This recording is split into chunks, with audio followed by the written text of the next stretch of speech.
Hello, my name is Grace, and today we're going to be working on question 9 of the final review, which is, which statement is true about the graph of the function below? And the function is f of x equals 2x to the power of 7 times x minus 5 to the power of 4 times x plus 1 to the power of 2 times x minus 4. And here we have a little graph to graph our findings to see which statement would be true. So first we're going to start off by finding the zeros and the x and the y intercepts of this function to have like a starting point of what to graph. And by doing that, we'll be finding the zeros of the equation. So we're going to be using this particular equation, and this particular equation. So 2x to the power of 7, we know that the x will be at 0. And then x minus 5, we're basically just setting this to 0. So an example would be x minus 5 equals 0 plus 5 on each side. To cancel it out, our x would be at positive 5. So we're basically just doing the same things for each one. So x would be at negative 1, and then x would be at positive 4 in that one. So we can go ahead and have an idea of where our points will be. And then to find the y-intercept, we're just going to go ahead and use all of these and multiply them all by each other. So x equals 0 times 5 times negative 1 times 4, which will all equal basically y equals 0. So we have this, and we have our zeros, which we can go ahead and graph on our little graph over here. So we have one at x equals 0, at x equals 5, at x equals negative 1, and at x equals 4. And we know they're on the x-intercept because our y equals 0.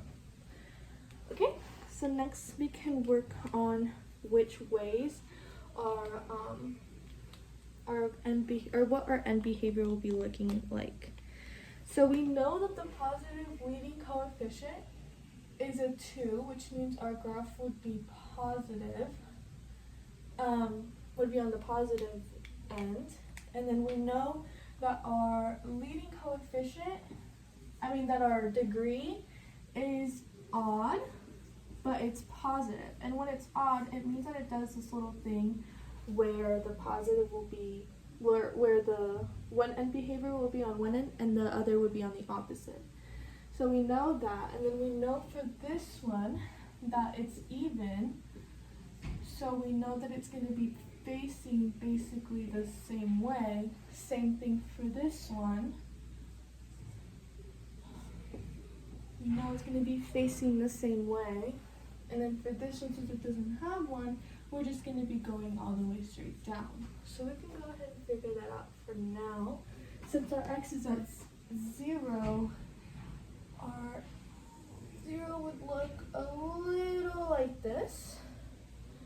At our negative 1, our negative 1, our degree is even. So it's going to look a little like this. Basically, really, really close to each other. And then the same thing at 4, which goes all the way, that was kind of ugly. We'll redo that. The same thing at 4, which is just going to go all the way down. And then our little curve at 5. Okay, so we have what our graph looks like. So now we can go through the answer choices and cross out which ones are true and which ones aren't true. So A, the answer choice is f crosses the x-axis at x equals 0 and at x equals 4. And it does. It completely goes through the x-axis. So we know that that's true. So A could be positive.